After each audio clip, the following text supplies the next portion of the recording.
Hello tout le monde. Aujourd'hui, je vais vous présenter la suite du cours sur le morphile. Pour ceux qui se souviennent, il y avait ce dessin présent. Donc voilà le morphile, etc. Voilà le but qu'on veut atteindre. Et pour atteindre ce but, il faut un cuir. Un cuir ou tout autre disque qui va servir un peu à polir. Ça peut être un coton, mais généralement ça va être un cuir. Donc, je vais vous en présenter. Je vais vous présenter un peu comment on l'entretient, comment on le choisit, comment on l'utilise, mais ce sera pour la suite, parce que la vidéo va être trop longue sinon. Pour le cuir, il existe des différents cuirs de plus ou moins bonne qualité. Souvent, ça va être un cuir de vachette qu'on va viser pour tout ce qui est couteau. Cuir de veau également pour un peu ce qui est coupe-chou, etc. Mais sinon, cuir de vachette, ça fonctionne très bien.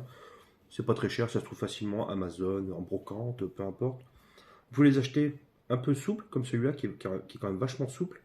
Très pratique, celui-là, il va me servir pour certains outils comme les rainettes pour pouvoir s'insérer dans des endroits un peu compliqués. Mais pour des couteaux, on s'en fiche un peu. Des cuirs un peu durs comme celui-là qui vient du Orle, hein, tout simplement. Donc un cuir assez rigide, très pratique parce qu'il n'y a pas forcément besoin de le mettre sur une planche, même si vous allez voir que c'est important. Et bien sûr, ce genre de cuir qui sont toujours de la même matière, qui viennent pas forcément du même animal, mais qui sont du même principe, et qui là sont sur une planche. Donc là, il y en a deux, c'est un double face, une partie un peu plus rugueuse, une partie un peu plus lisse. Quoi qu'il arrive, ces trois cuirs doivent s'entretenir de la même manière. Quand on les reçoit, les cuirs, ils vont être très secs. Là, j'ai envie de dire, ces deux cuirs-là n'ont pas été utilisés depuis très longtemps, ils sont vraiment secs. Donc, il va nous falloir ce genre de graisse. C'est de la pâte à polir, assez liquide, hein. Vous allez voir, ça se comporte un peu comme une crème pour les mains. Hop, on la sort du tube, hein, tout simplement. Donc là, c'est la pâte à polir de chez Tormek, qui n'est pas extrêmement abrasive, donc qui ne va pas être très pratique pour vraiment le démorphilage, etc. Et elle va faire le taf, hein. C'est le principe, c'est la machine, on va dire, qui fait que ça fonctionne bien. Et quand on a la main, on va vouloir un peu plus d'accroche. Donc voilà une petite crème hein, qu'on va pouvoir étaler tout simplement sur son cuir. Quand le cuir n'a vraiment pas été utilisé depuis longtemps, ou tout simplement qu'il est neuf, je vous recommande d'avoir ça pour vraiment l'appliquer partout. Vous voyez déjà, là, il commence à changer de couleur. Vraiment l'appliquer partout, sachant qu'il n'est pas obligé d'avoir celui de chez Tormek qui coûte quand même une vingtaine d'euros, c'est quand même un prix. Vous pouvez tout simplement acheter de l'huile pour machine à coudre. Ça fonctionne extrêmement bien, c'est exactement la même chose. Et ça va faire le taf. Pour ce qui est de le nourrir. Hop. Donc vraiment pour lui redonner un petit peu de jeunesse quand il n'a pas été utilisé depuis X mois. Vous l'avez retrouvé dans votre grenier, je ne sais pas. Et là on est bon. Donc là le cuir, on ne va pas l'utiliser tout de suite, on va le laisser absorber, c'est hyper important. On se lave les mains parce que ça sent pas bon. Hop. Donc là le cuir il va être préparé. Vous le voyez là déjà il a changé de couleur. Il était complètement blanc tout à l'heure, là il commence déjà à absorber. Et il va absorber tout le reste. Ça va faire le taf. Très pratique. Là, c'est un cuir, c'est le mien, vous voyez souvent en live normalement, qui est déjà entretenu, qui est déjà utilisé assez régulièrement. J'essaie de m'en servir plus de 2-3 fois par semaine. C'est vraiment primordial. Ça fait partie des cuirs que je vous conseille d'utiliser quand vous cuisinez. Hop, vous venez de faire de la cuisine, vos couteaux ont été utilisés, ils sont passés au fusil régulièrement. Vous voulez qu'ils soient vraiment propres et tranquilles pour la soirée, vous les rangez. Là, on est bon. Donc là, je vais prendre ce couteau, hop, qui n'approche plus beaucoup. Je l'ai fait exprès, je l'ai passé légèrement sur un fusil. Le but, c'est pas de le massacrer, mon cotail. Je tiens à rappeler que ce genre de cotail, donc de la marque Kotai, là, c'est pas un Santoku, mais je fais gagner un Santoku dans la tombola. Je vous invite à y aller, le lien est en bio. C'est la même gamme de couteaux. Celui-là, il coûte maintenant 170. Celui que je vous propose, il est à gagner. Il est à 150 euros. C'est quand même un très bon couteau. En termes de prix et en termes de qualité, c'est vraiment de la qualité. Voilà. Il y a différentes pâtes à polir. Là, on a vu la première qui va plus être là pour nourrir et un peu avoir un abrasif très léger. Et il y a d'autres pâtes à polir qui, elles, vont créer un abrasif plus conséquent. Selon la matière, ça ne va pas être le même abrasif. Ça ne va pas être la même couleur de pâte à polir. Souvent, on va parler de ces pâtes à polir-là. Elles sont de plus grande taille quand elles sont neuves, mais là, celui-là, il est bien usé.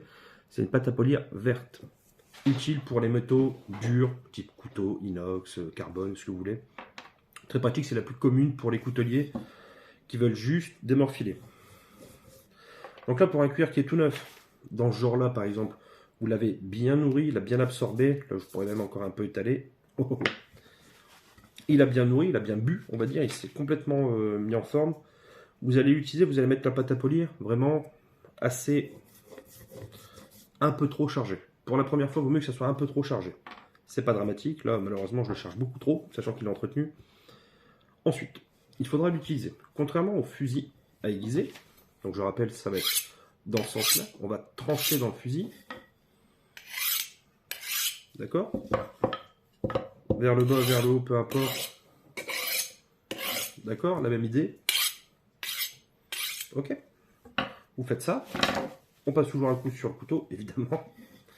Et ensuite, le cuir, ça va être l'inverse. On ne va pas trancher dans le cuir. Des raisons évidentes, hein. On va le couper sinon. On va se placer du bas. Donc le talon, vous le voyez bien, au maximum en bas du cuir. Il n'y aura jamais 100% du cuir utilisé. Forcément, on ne va pas se mettre en dehors du cuir pour passer dessus. Souvent, il y a cette zone-là qui est beaucoup utilisée. Ici, un peu moins. Ici, un peu moins. C'est normal, n'ayez pas peur. C'est normal. Vous partez d'ici, donc le talon sur le cuir. Hop. Le but, ça va vraiment être d'essayer de faire tout d'un coup. C'est-à-dire pas de faire un tronçon comme ça, puis un tronçon comme ça. Voilà. C'est vraiment, on part du talon. Il faudra vraiment partir en diagonale pour suivre tout le couteau. C'est pour ça que je dis, on n'utilise pas tout. On gère le maximum. Le mieux, c'est de faire un maximum de mouvements comme ça, donc vers l'extérieur pour utiliser tout le couteau, plutôt que d'essayer d'utiliser tout le cuir et de ne pas finir. Là, vous voyez, il me reste tout ça et j'ai plus de cuir, je suis sur le bois. C'est un peu dommage. On privilégie le couteau du bas. Je le refais tranquillement avec vous. Voilà. Vous voyez, ma pointe arrive quasiment sur la fin. En ce qui concerne l'inclinaison, hop, donc vous voyez, là je suis sur un angle de 30 degrés quand même, d'un seul côté. Sachant que l'angle complet y est de 20 degrés. Donc plus comme ça en fait. J'aurais dû être comme ça quand j'étais en train d'affûter. Là je suis un peu plus grand. C'est pas extrêmement dramatique de ne pas être pile poil comme à l'affûtage pendant le passage au cuir. Le morphile, on doit le retirer. Donc on peut s'incliner un peu plus fort pour attaquer plus fort. Ce qui est un peu dommage, c'est qu'on ne va pas assez polir tout le fil. C'est pas dramatique, tout le biseau. Tout le biseau ne sera pas extrêmement brillant, c'est pas dramatique.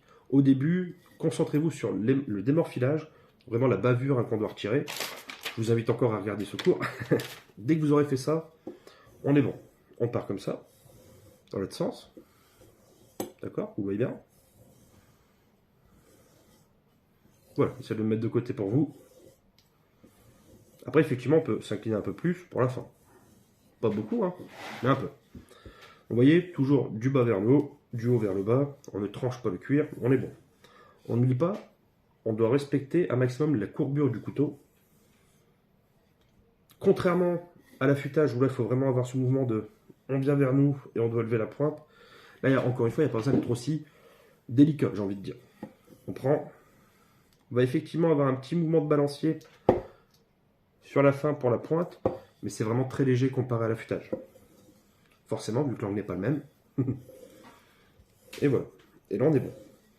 La première phase, si vous en avez deux, sinon ce genre de cuir, ça fonctionne parfaitement bien. Là, il n'est pas vraiment prêt. Là, je glisse un dessus. Forcément, c'est pour ça que je n'utilise pas tout de suite. Il faut vraiment le laisser s'imprégner et ensuite changer en mettant de la pâte à polir pour qu'il y ait un abrasif. Là, le cuir, il accroche bien grâce à son abrasif vert. Cet abrasif-là, il fonctionne très bien aussi. Là, c'est une pâte à polir de 700 grammes. Il en existe des formats à plus de 1 kg. Ça fonctionne très bien. Pour 1 kg, il y en a pour une vingtaine d'euros, 23 balles à peu près, hors livraison. Et c'est toujours le même principe. Là, vous voyez, j'en ai beaucoup moins mis. Hop, j'en ai beaucoup moins mis, mais c'est normal. Tout à l'heure, je l'ai fait exprès d'en mettre un peu de trop pour vous montrer comment il faut le faire les premières fois. Il faut vraiment le nourrir, il faut vraiment l'étaler. Le couteau va étaler le cuir sur toute la surface utilisée. Mais quand même, la première fois, il faut l'aider un petit peu. Dès que vous avez fait ça, dès que vous sentez que ça accroche un peu trop, donc c'est la fameuse petite vidéo qui fait là. Si ça accroche un petit peu trop, vous en remettez un tout petit peu comme ça, juste deux petits traits.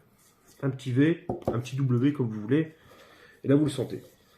La toute première fois, il faut mettre beaucoup trop et le retirer tout doucement. C'est pas dramatique. Quand le cuir est vraiment bien nourri, vraiment entretenu, vraiment utilisé régulièrement, il faut y aller tranquillement. Deux petits bouts, vous refaites un test, ça accroche pas assez, on en met encore un tout petit peu, un dernier trait, tu vois. Petit à petit. Et ensuite, là, on a un bon ressenti. Ça accroche, ça glisse pas. Ça glisse, pardon, mais pas trop. Ça accroche, mais pas trop. On est bon. Là, on est tranquille, bien sûr. En ce qui me concerne, je vais sur la deuxième face, qui est un peu plus lisse. Donc là, j'ai pas besoin de le remettre. Le cuir il est parfait. Hop, là, on croit que c'est tout noir, ne vous en faites pas, c'est pas sale. Il est parfait. Et là, on est bon. Et on continue. C'est la même méthode. J'aurais peut-être dû vous montrer que le couteau coupait pas. Je sais plus si je l'ai fait. Si, je l'ai fait. Et voilà. Ça dure pas très longtemps. Là, je vais leur faire quelque chose en off. Désolé, TikTok n'accepte pas. Je vais faire le test de l'ongle. Ok, il y a encore un peu d'accroche, mais on est pas mal.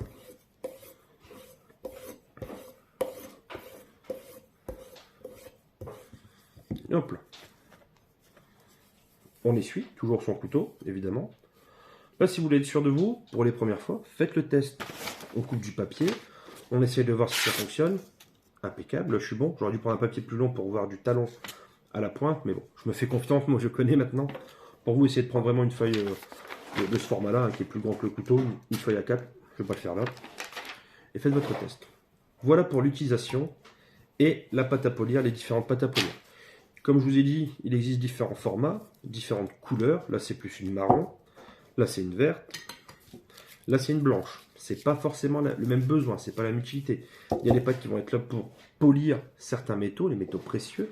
Il y a d'autres pâtes qui vont être là pour faire que les aciers et aciers inoxydables, etc. D'autres pâtes qui vont être là que pour faire briller, d'autres qui vont être là pour être abrasives et faire briller un tout petit peu, etc. Ça, vous pouvez les trouver très facilement sur Internet ou si vous le voulez, demandez-le moi en commentaire. Je vous ferai un cours spécifique sur les différentes pâtes à polir, leurs couleurs et leurs besoins. Voilà. J'espère que ça vous a plu. Je vous dis à très bientôt. N'oubliez pas la tombola si vous voulez gagner ce genre de couteau. Ou un bon fusil ou un bon cuir. Tout est là. Et je vous dis à très bientôt. Bye bye.